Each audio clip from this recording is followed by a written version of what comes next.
Bienvenue dans cette nouvelle exploration. Aujourd'hui, on plonge au cœur d'un moment historique fascinant qui sert de leçon absolue sur l'ambition aveugle. On va voir comment une force militaire qui semblait littéralement imparable a fini par s'effondrer sur elle-même.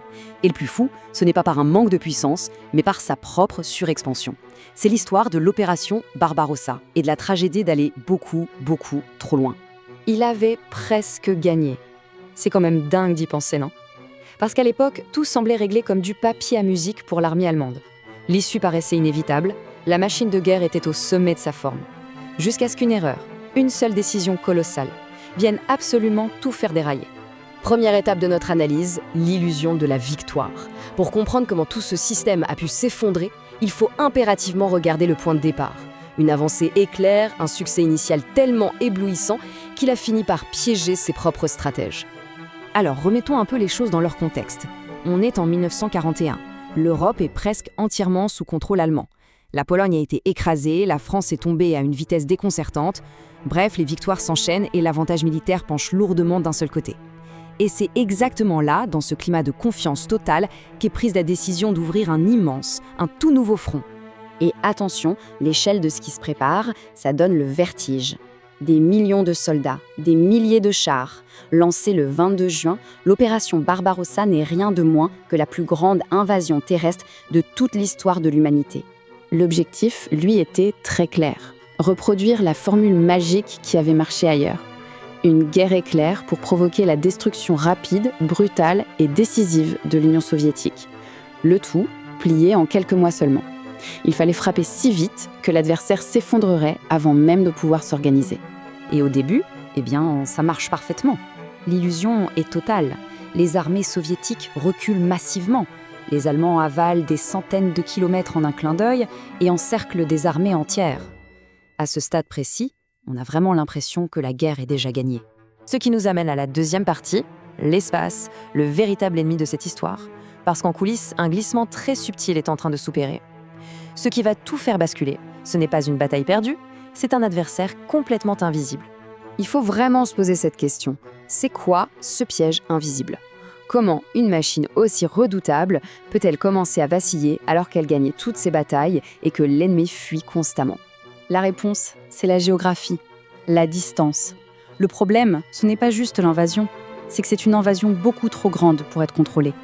Les distances sont tellement énormes que les lignes d'approvisionnement s'étirent, jusqu'à ce que le front finisse par être complètement déconnecté de ses ressources. Concrètement, sans rentrer dans la technique lourde, pensons juste aux bases. Le carburant, les munitions, la nourriture, ça n'arrive plus. Un détail fascinant en passage. Pour compenser, l'armée dépendait en réalité de centaines de milliers de chevaux, bien plus que de camions. L'idée cruciale ici, c'est qu'une armée qui avance trop vite finit par se couper elle-même. C'est le concept central de toute cette analyse, notre fil rouge. Plus ils avancent, plus ils deviennent fragiles. C'est un paradoxe mortel. L'erreur n'est pas une défaite, c'est d'aller trop loin. Chaque kilomètre gagné bouffe littéralement leur puissance de l'intérieur. Troisième chapitre, le piège du temps, le compte à rebours. Parce qu'à ce problème d'espace démentiel vient s'ajouter le calendrier. Et comme à Waterloo, le temps travaille impitoyablement contre l'envahisseur. Là, on touche à l'erreur psychologique.